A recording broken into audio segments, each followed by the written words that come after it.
Ay nako, Inday. Sayang itong mga batang ito, pinag-aaral ng mga magulang. Matatalino pa man din. Ayaw naman magsipag-aral. Ay nako, ate.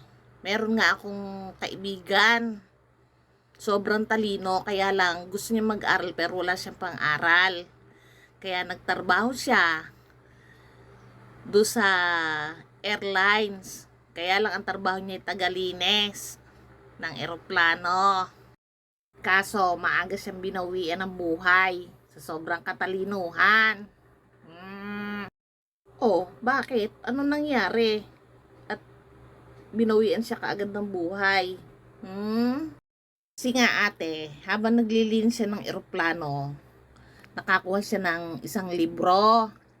Ay sa sobrang talino, binasa.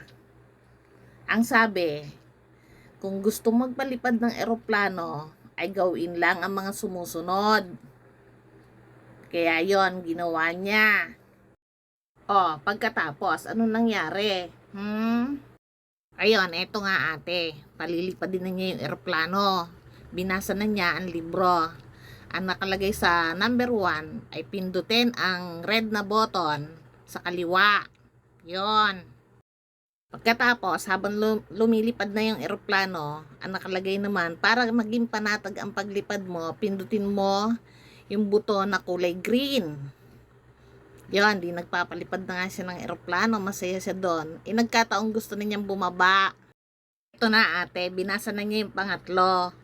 Ang nakalagay sa pangatlo, kung gusto niyang bumaba, mababasa niyo sa bagong libro ang pangatlong step na bibili niyo sa bookstore. Kaya yon, hindi siya nakababa. Patay, nasa langit lang siya. Napakahayop ang talaga yun. Ay! Hayop.